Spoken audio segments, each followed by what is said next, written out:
আমার বন্ধুগণ, আমার ভাইরা রে, আর বেশি লম্বা নয়, আমি আপনাদেরকে আজকে একটা তথ্য দিয়ে যাব। আমার যুবক ভাইরা রে, আমি তোমাদের পায়ে হাত ধরে বলবো, যুবক রে, কেন তুমি আল্লাহকে ভালোবাসবে না? কেন তুমি নবীর মহব্বত করবে না? কেন তুমি আল্লাহর কোরআনকে ভালোবাসবে না? কেন তুমি আল্লাহর নবীকে মেনে চলবে না? কেন যুবক তুমি মদ পান করো? কেন যুবক তুমি আল্লাহর কোরআন পড়তে চাও না? কেন তুমি তোমার মা বাবা তুমি ভালোবাসতে চাও না? এর যুবক,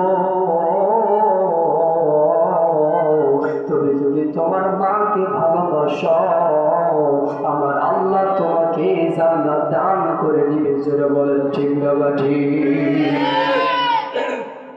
জান্নাতে কোথাও নিয়ে যাইতে হবে না, জান্নাতে আপনি খুঁজবে যদি আমল ভালো থাকে। জোরে বলেন ঠিক না ঠিক? এ মুসলমান একটু আওয়াজ দিয়ে বলবেন ঠিক না ঠিক? আমার ভাইটা, আমার বন্ধুগণ, আমি জান্নাতটা দাওয়াত করেছি। আল্লাহ বলছেন, নবীজি আমার পক্ষ থেকে জানায় দাও, নবী গো, বান্দা যদি দেখতে খাটো হয়, লম্বা হয়, পেটে হয়, বান্দা যদি গরিব হয়, যদি আমি আল্লাহ ভালোবাসে,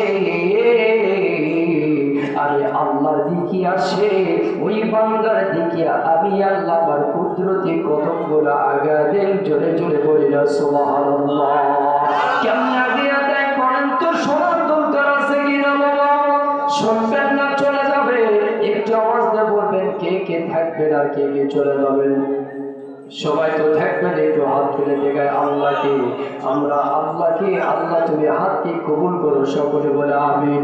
আল্লাহ তুমি কবুল করে নাও, এই সারিয়াকান্দির বাসীকে তুমি কবুল করে নাও।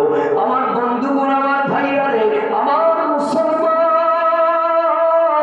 দেখেন আমি যুবক, আমি যুবকের পক্ষে একটু কথা বলতে চাই, তারপরে আমি আপনাদেরকে ধারাবাহিকভাবে কথাগুলো শুনে দিব।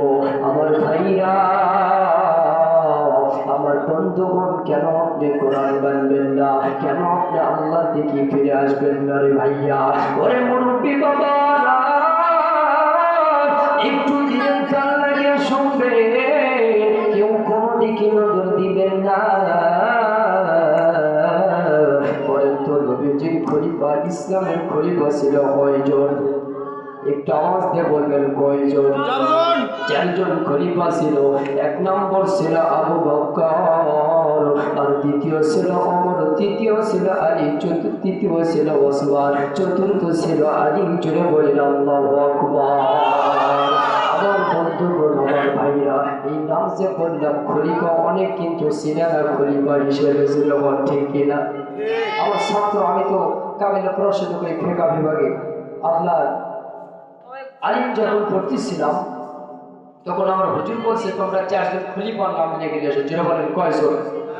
চারজন খলিফার নাম বলছে। ইসলামের চারজন যারা খলিফা ছিল, ওই আমার সঙ্গে ক্লাসমেট ছিল এক মেয়ে, ওই চারজন খলিফা বুঝে যারা কাপড় বানায়, কি বানায়, এই চারজন কাপড়ের নাম লিখছে হামিদ, খোকা, মকবুল। এবার আরেকজন চারজনের নাম লিখেছে হচ্ছে হুজুর লেন। এই কথা হুজুর চিন্তা করছে। আমি বললাম আবু বকর, ওমর, ওসমান, আলী, আর তোমরা লিখলে চারজনের নাম যারা কাপড় সেলাই করেছিল। বলেন কি করে? দর্জি বলি না আমরা? বলেন তো, দর্জি বলি কিনা? এই চারজনের নাম লিখে নিয়ে গেছে।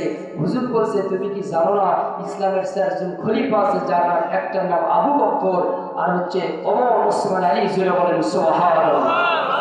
চারজন খলিফার নাম আমরা জানি তো ইনশাআল্লাহ। অনেকই ব্যক্তি আছে এরকম কাজ করে, জোরে বলেন ঠিক কিনা? মুসলমান বলেন আছে না নাই? আছে। কিন্তু এই জন্য মুসলমান, আপনার আমার জানা থাকতে হবে ইসলামের চারজন খলিফা, তার মধ্যে হযরত আবু বকর, হযরত ওমরের সময় একটা ঘটনা। একজন যুবক, তিনি বিবাহ করছেন, তিনি মদ পান করতেন। জোরে বলেন কি করতেন? একটু আওয়াজ দিয়ে বলেন কি করতেন? সারিয়াকান্দির লোক মদ পান করে না? অনেক যুবক আছে দেখবেন মদ পান করে, আপনাদের ঘাটে মাঠে যেখানেই পান না কেন, অনেক যুবক দেখবেন মদ পান করে। জোরে বলেন ঠিক কিনা? তারা বাড়িতে ভাঙা চুরো করে, তারা মা বাবার সাথে সম্পর্ক ভালো নয়, যখন নেশা করে মাথা ঠিক থাকে না, মদ খেয়ে বাড়িতে এসে বলে, বিবি কই খালা দরজা খোলো। যেরকম ঠিক কিনা? মাথা ঠিক থাকে? আওয়াজটা বলেন ঠিক থাকে? তার